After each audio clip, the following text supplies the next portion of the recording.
K M Shah Jahan Antony Raju തൊണ്ടി മുതൽ തിരിമറി കേസിൽ കുറ്റക്കാരനാണെന്ന് കണ്ടെത്തിയിരിക്കുകയാണ്.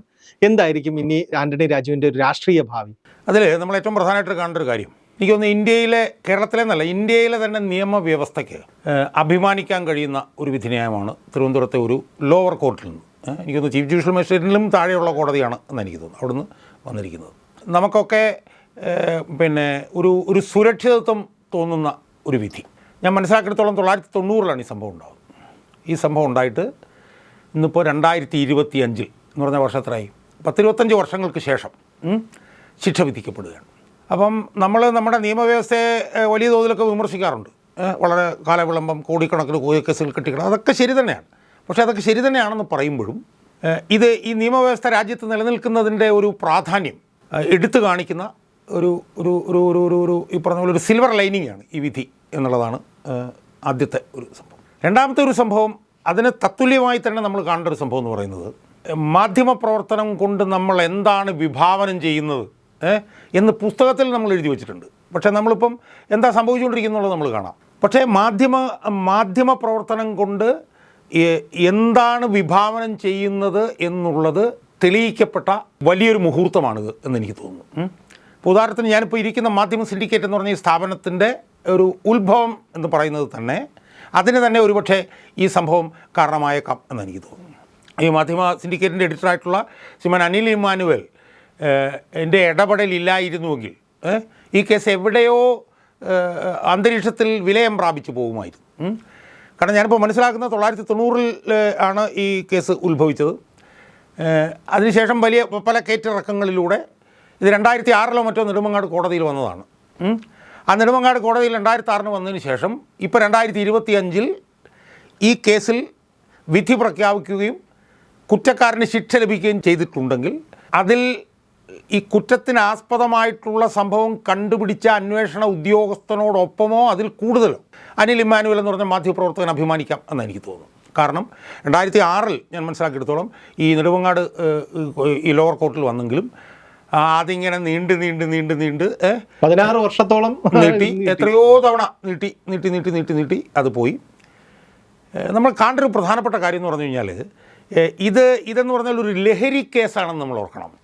മനസ്സിലായില്ലേ? ലഹരി കേസെന്ന് പറയുമ്പം ലഹരിയുമായി ബന്ധപ്പെട്ടുകൊണ്ട് കേരളത്തിലുണ്ടായ സംഭവങ്ങൾ നമുക്കറിയാം. സർക്കാർ വളരെ ഗൗരവമായിട്ട് എടുത്ത സംഭവം, വളരെ വ്യാപകമായി ചർച്ച ചെയ്യപ്പെട്ട ഒരു ലഹരി കേസിൽ പ്രതിസ്ഥാനത്ത് നിന്നിരുന്ന ഒരാൾ ആ കേസ് കോടതി കൈകാര്യം ചെയ്യുന്നതിലുള്ള കാലവിളംബത്തിനിടയിൽ 5 വർഷക്കാലം മന്ത്രിയായിട്ടിരുന്ന് പോയി. ഇതൊരു ചെറിയ സംഭവമല്ല ഇത്, മനസ്സിലായോ? പക്ഷേ ഞാൻ മനസ്സിലാക്കിയെടുത്തോളം 2006 മുതൽ ഇതിങ്ങനെ നീണ്ട് പോയിട്ട് 2022 ശ്രീമാൻ അനിൽ ഇമ്മാനുവൽ നടത്തുന്ന ഒരു വലിയ ഇടപെടലുണ്ട്. ആ ഇടപെടൽ എന്ന് പറഞ്ഞാൽ ഇതിങ്ങനെ കേസ് നീണ്ട് പോകുന്ന ആ ഘട്ടത്തിൽ ഇതുമായി ബന്ധപ്പെട്ടിട്ടുള്ള രേഖകൾ ആദ്യാവസാനം, എനിക്കതൊക്കെ നല്ലപോലെ ഓർമ്മയുണ്ട്, ആദ്യാവസാനം 2022 അനിൽ ഇമ്മാനുവൽ കുത്തിപ്പൊക്കിയെടുത്തു. അന്ന് അത് അനിൽ ഇമ്മാനുവൽ ചെയ്യുമ്പം അദ്ദേഹം മലയാള മനോരമയിലെ സീനിയറായിട്ടുള്ള റിപ്പോർട്ടറാണ്. അപ്പം അന്ന് ആ വിവരങ്ങളും തെളിവുകളുമൊക്കെ അന്ന് പുറത്തു വന്നിരുന്നുവെങ്കിൽ അന്ന് ആന്റണി രാജുവിൻ്റെ രാജിയിൽ അത് കലാശിക്കുമായിരുന്നു. അപ്പോൾ സ്വാഭാവികമായി ഇത് കുത്തിപ്പൊക്കി കൊണ്ടുവന്ന് മനോരമയുടെ മാനേജ്മെൻറ്റ് ശ്രദ്ധയിൽപ്പെടുത്തി. മനോരമ നമുക്കറിയാമല്ലോ, എത്രയോ മന്ത്രിമാരുടെ മുഖ്യമന്ത്രിമാരുടെ ഉൾപ്പെടെ രാജിക്ക് കാരണമായിട്ടുള്ള വാർത്തകൾ എഴുതിയിട്ടുള്ളൊരു പത്രമാണ് മലയാള മനോരമ. പക്ഷേ അന്ന് എന്താ സംഭവിച്ചതെന്ന് വെച്ച് കഴിഞ്ഞാൽ അനിൽ ഇമ്മാനുവൽ ഈ വിഷയം പൊക്കിക്കൊണ്ടുവന്ന് അവരുടെ മാനേജ്മെൻറ്റും ശ്രദ്ധപ്പെടുത്തിയപ്പോഴത്തേക്കും അത് റിപ്പോർട്ട് ചെയ്യാൻ തയ്യാറായില്ല. യഥാർത്ഥത്തിൽ ആ വിഷയത്തിൽ ഒരു കോംപ്രമൈസ് നടത്തി അനിലിന് വേണമെങ്കിൽ മലയാള മനോരമയിൽ തുടരാമായിരുന്നു. പക്ഷേ അത് തുടരാതെ അവിടുന്ന് അദ്ദേഹം രാജിവെച്ച് പോരുകയും അത് പിന്നെ ഫേസ്ബുക്കിൽ നിരന്തരമായി ഇത് പ്രസിദ്ധീകരിക്കുകയും അതിൻ്റെ അടിസ്ഥാനത്തിലാണ് പിന്നീട് ഇത് ഹൈക്കോടതിയിലേക്ക് എത്തുന്നത്. അപ്പോൾ നമ്മൾ യഥാർത്ഥത്തിൽ ഈ മാധ്യമ പ്രവർത്തനം കൊണ്ട് എന്താണ് ഉദ്ദേശിക്കുന്നത് എന്നുള്ളതിൻ്റെ ഒരു വലിയ ഒരു തെളിവായിട്ട് നമ്മളിതിനെ ഉയർത്തി കാണിക്കണം. എന്തായാലും സംഭവിച്ചതെന്ന് വെച്ച് കഴിഞ്ഞാൽ ഇപ്പോൾ ശിക്ഷ കിട്ടിയതിന്, ആന്റണി രാജുവിന് ശിക്ഷ കിട്ടിയതിൻ്റെ കാരണം തന്നെ അനിൽ 409 എന്ന് പറഞ്ഞിട്ടുള്ള വകുപ്പ് ചുമത്തണം എന്ന് പറഞ്ഞ് ഹൈക്കോടതിയിലേക്ക് പോയതുകൊണ്ടാണ് എന്ന് എനിക്ക് മനസ്സിലാകും. ഈ 409 34 കൂടെ ചേരുമ്പോഴാണ് ഇത് ഇപ്പം ഈ ശിക്ഷ ഇപ്പോൾ വന്നിരിക്കുന്നത്. വളരെ വൈബ്രൻ്റ് ആയിട്ടുള്ളൊരു മാധ്യമ മേഖല നിലനിന്നിരുന്ന സംസ്ഥാനമാണ് നമ്മുടെ സംസ്ഥാനം. ആ സംസ്ഥാനത്ത് സത്യം പറഞ്ഞാൽ ഇന്ന് വളരെ ജീർണിച്ച ചീഞ്ഞളിഞ്ഞ ഒരു മാധ്യമ മേഖലയാണ് ഇന്ന് ഉള്ളത്. അതിൻ്റെ വിശദാംശങ്ങളിലേക്ക് ഞാൻ പോകും.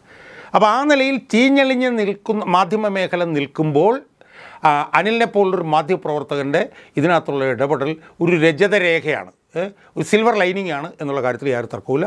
അനിൽ ഈ കാര്യത്തിൽ അഭിമാനിക്കാം, മാധ്യമ സിൻഡിക്കേറ്റിനും അഭിമാനിക്കാം എന്നാണ് എനിക്ക് തോന്നുന്നത്. കേരളത്തിൽ ഒരു രാഷ്ട്രീയ നേതാവ് ആകെപ്പാടെ ജയിലിൽ കിടന്നു എന്ന് നമുക്ക് പറയാൻ കഴിയുന്ന ബാലകൃഷ്ണപിള്ള മാത്രമേ ഉള്ളൂ. അത് മന്ത്രിസ്ഥാനത്ത് നിന്ന് പോയതിന് ശേഷമാണ്. നമ്മൾ അഖിലേന്ത്യാ തലത്തിൽ നോക്കിക്കഴിഞ്ഞാൽ പിന്നെ രാഹുൽ ഗാന്ധിയെ കൺവിക്ട് ചെയ്തു, പക്ഷേ അത് നിയമവിരുദ്ധമായിരുന്നു. ലാലു പ്രസാദ് യാദവ് ഡിസ്ക്വാളിഫൈ ചെയ്യപ്പെട്ടു, ജയിലിൽ പോയി. പിന്നെ ജയലളിത ഡിസ്ക്വാളിഫൈ ചെയ്യപ്പെട്ടു, ജയിലിലേക്ക് പോയി. അങ്ങനെ പലരുടെയും ഉദാഹരണങ്ങൾ നമുക്ക് കാണാൻ പറ്റും. മനസ്സിലായി. അപ്പം ആൻ്റണി രാജു എന്ന് പറഞ്ഞ MLA സംബന്ധിച്ചിടത്തോളം ദിവസങ്ങൾക്കുള്ളിൽ ജനപ്രാതിനിധ്യ നിയമം അനുസരിച്ച് ഡിസ്ക്വാളിഫിക്കേഷൻ വരും. അപ്പോൾ പ്രാഥമികമായി നമ്മൾ നോക്കുമ്പോൾ രണ്ട് കാര്യങ്ങളാണ് നമ്മൾ ഇതിനകത്ത് ഉയർത്തി കാണിക്കേണ്ടത്. ഒന്ന്, നിയമവ്യവസ്ഥയുടെ ഒരു വലിപ്പം, ഭരണഘടനയുടെ ഒരു വലിപ്പം, ക്രിമിനൽ ജസ്റ്റിസ് ഡെലിവറി സിസ്റ്റത്തിൻ്റെ ഒരു പോസിറ്റീവായിട്ടുള്ള ആസ്പെക്റ്റും. അതോടൊപ്പം തന്നെ ഇത് യഥാർത്ഥത്തിൽ മാധ്യമരംഗത്തിന് ഒരു ഒരു ഒരു ഒരു ടെക്സ്റ്റ് ബുക്ക് കേസായിട്ട് ഇത് വരണം എന്നാണ് ഞാൻ ആഗ്രഹിക്കുന്നത്. ഇപ്പോൾ ഉദാഹരണത്തിന് നമ്മൾ നിയമവ്യവസ്ഥയിലൊക്കെ സുപ്രധാന വിധികളൊക്കെ വന്നു കഴിഞ്ഞാൽ അതൊക്കെ ഒരു ടെക്സ്റ്റ് ബുക്ക് കേസ് പോലെ വരും പിള്ളേർക്ക് പഠിക്കാനൊക്കെ. മനസ്സിലായോ? അതുപോലെ ഈ അനിൽ ഇമ്മാനുവൽ എന്ന് പറഞ്ഞിട്ടുള്ള ഈ മാധ്യമപ്രവർത്തകൻ്റെ ഈ കാര്യത്തിലുള്ള ഇടപെടൽ ഈ മാധ്യമ സ്ഥാപനങ്ങളിൽ പഠന വിഷയമാക്കിയാൽ പോലും തെറ്റില്ല എന്നാണ് എനിക്ക് പ്രാഥമികമായിട്ട് അതിനെക്കുറിച്ചിട്ട് പറയാനുള്ളത്. നമ്മളിപ്പോൾ നോക്കുകയാണെങ്കിൽ ആന്റണി രാജു LDFന്റെ ഒരു പ്രധാന നേതാവാണ്. ഇപ്പോൾ ശിക്ഷിക്കപ്പെടുമ്പോൾ ആന്റണി രാജു ഉണ്ടാക്കുന്ന ഒരു പൊളിറ്റിക്കലായി CPMനും LDFനും എല്ലാകുന്ന ഒരു ദോഷമുണ്ട്. കാരണം ലഹരി കേസിലെ പ്രതിയെ രക്ഷിച്ചതിനാണ് ശിക്ഷിക്കപ്പെടുന്നത്. അത് നിയമസഭാ തെരഞ്ഞെടുപ്പ് അടുത്തിരിക്കുന്ന ഘട്ടത്തിൽ ഈ LDFന്റെ സാധ്യതകളെ എങ്ങനെ ബാധിക്കും എന്നുള്ളതാണ്. അതായത് ഈ പറഞ്ഞ പോലെ ഈ പണ്ടേ കഷണ്ടി പിന്നെ കഷണ്ടിയുടെ മുകളിൽ കല്ലുമല എന്ന് പറഞ്ഞതുപോലെ ഇത് വരുന്നതിന് മുമ്പ് തന്നെ ഏതാണ്ട് വയറ് നിറഞ്ഞിരിക്കുന്ന ഒരു ഘട്ടത്തിൽ ശ്രീത്ത് പറഞ്ഞതുപോലെ ഒരാൾ ശിക്ഷിക്കപ്പെടുന്നു എന്നുള്ളതല്ല, അയാൾ ലഹരി കേസിനാണ് ശിക്ഷിക്കപ്പെടുന്നത്. ഇതിനകത്ത് ഇനിയിപ്പോൾ ഒരു ന്യായവും ഇതിനകത്ത് പറയാനില്ല. കാരണം ഇത് ഹൈക്കോടതിയിൽ പോയി, ഹൈക്കോടതിയിൽ നിന്ന് സുപ്രീം കോടതിയിൽ പോയി, സുപ്രീം കോടതിയിൽ നിന്ന് താഴത്തെ കോർട്ടിൽ വന്നു അവിടെ. അപ്പോൾ ഇതിനകത്ത് ഇനിയിപ്പം ഓപ്ഷൻ എന്ന് പറഞ്ഞ സാധനം ഇല്ല. പിന്നെ ഇതിനകത്ത് രണ്ടാമതൊരു പ്രധാനപ്പെട്ട പ്രശ്നം എന്ന് വെച്ചാൽ സുപ്രീം കോടതി തന്നെ കീഴ്ക്കോടതിയിലേക്ക് വിട്ടത് എങ്ങനെയാണെന്നറിയോ? സുപ്രീം കോടതി കീഴ്ക്കോടതിയിലേക്ക് വിട്ടത് ഭയങ്കര നെഗറ്റീവായിട്ടുള്ള പരാമർശങ്ങളോടുകൂടിയാണ്. ഇത് ഇത്രയും നാൾ താമസിച്ചത് ഭയങ്കര വൃത്തികേടായിപ്പോയി, അതുകൊണ്ട് ഒരു വർഷത്തിനുള്ളിൽ വിചാരണ തീർത്തോണമെന്ന് പറഞ്ഞു കഴിഞ്ഞാൽ സുപ്രീം കോടതി അവിടെ പറയാതെ പറയുന്നത് ഒരു വർഷത്തിനുള്ളിൽ ഇയാളെ ശിക്ഷിച്ചോണമെന്നാണ്. അവിടെ ശിക്ഷിച്ചോണമെന്ന് സുപ്രീം കോടതിക്ക് പറയാൻ പറ്റില്ല, പക്ഷേ ഒരു വർഷത്തിനുള്ളിൽ തീർത്തോണം എന്നുള്ളതാണ്. അപ്പോൾ അതുകൊണ്ട് തന്നെ ഈ ഗോവിന്ദനും പിന്നെ പിണറായി വിജയനൊക്കെ പറയുന്നത് പോലെ ഈ 19 കാര്യത്തിൽ കുറ്റപത്രം കൊടുക്കുമ്പോൾ പറയാം എന്ന് പറഞ്ഞ പോലെയൊന്നും ഈ ആൻ്റണി രാജുവിൻ്റെ കാര്യത്തിൽ പറയാൻ പറ്റില്ല. ശിക്ഷ വന്നു കഴിഞ്ഞാൽ ജയിലിൽ പോകും എന്ന് മാത്രമേ പറയാൻ പറ്റുള്ളൂ. CPMനെ സംബന്ധിച്ചിടത്തോളം വലിയ അടിയാണ് ഇതിനകത്ത് ഉണ്ടായിരിക്കുന്നത്. അവരുടെ ഒരു ഇപ്പം അവരുടെ ഒരു നേതാവോ അല്ലെങ്കിൽ ഘടകകക്ഷിയിലെ ഏതെങ്കിലും നേതാവോ അല്ലെങ്കിൽ മുൻ MLA ഒക്കെ ആയിരുന്നെങ്കിൽ നമുക്ക് മനസ്സിലാക്കാം. ഇത് അവരുടെ എന്തോ ഡെമോക്രാറ്റിക് കേരള കോൺഗ്രസ് എന്ന് പറഞ്ഞ പാർട്ടിയുടെ ഏക MLA എന്നാണ് ഞാൻ മനസ്സിലാക്കും. അതിൻ്റെ അടിസ്ഥാനത്തിൽ ട്രാൻസ്പോർട്ട് മന്ത്രിയും കൂടി ആയിരുന്ന തെക്കൻ കേരളത്തിലെ LDFൻ്റെ പ്രമുഖനും പ്രബലനുമായിട്ടുള്ള നേതാക്കന്മാരിൽ ഒരാളാണ് ആൻ്റണി രാജു. അല്ലാതെ വെറും സാധാരണ ഒരു MLA അല്ല. പക്ഷേ ഇതിൽ ഗോവിന്ദനും പിണറായിയും ഒക്കെ മറുപടി പറഞ്ഞ് വല്ലാതെ ജനങ്ങളുടെ മുന്നിൽ ബുദ്ധിമുട്ടും എന്നുള്ളതാണ് നമ്മൾ മനസ്സിലാക്കേണ്ടത്. എന്തോ വലിയ ഏതാണ്ട് ഈ പറഞ്ഞ പോലെ പിന്നെ ദൈവവിശ്വാസികളെ പറയുന്ന പോലെ ശാപം കിട്ടിയതുപോലത്തെ ഒരു സ്ഥിതിയിലേക്കാണ് അയ്യപ്പ ശാപം എന്ന് വേണമെങ്കിൽ നമുക്ക് പറയാം. അപ്പോൾ അതാണ്. അല്ലെങ്കിൽ ഇത് ഇപ്പോൾ ഈ സമയത്ത് ഈ ഇലക്ഷന് മുമ്പ് വരേണ്ട യാതൊരു കാര്യവുമില്ല. ഈ ആന്റണി രാജുവിന്റെ രാഷ്ട്രീയ ജീവിതം ഏറെക്കുറെ ഇവിടെ അവസാനിക്കുന്നുണ്ട്. കാരണം MLA സ്ഥാനം അയോഗ്യമാക്കുന്നതിനൊപ്പം തന്നെ ഇനി തെരഞ്ഞെടുപ്പിൽ മത്സരിക്കലും അപ്രാപ്യമായ ഒരു കാര്യമായി മാറത്തില്ല നിയമപരമായി. അയാൾ നമ്മൾ മനസ്സിലാക്കേണ്ടത് ഒരു പാർട്ടിയുടെ പ്രബലനായിട്ടുള്ള നേതാവായിരുന്നു. ഒരുപക്ഷേ ഇതൊന്നും ഇല്ലായിരുന്നുവെങ്കിൽ 3.0 വന്നിരുന്നെങ്കിൽ വീണ്ടും വേണമെങ്കിൽ മന്ത്രിയാകുമെന്ന് വരെ വിചാരിച്ചിരുന്ന ആൾ. ഒന്ന്. രണ്ട്, അയാളൊരു അഭിഭാഷകനാണ്. മനസ്സിലായി.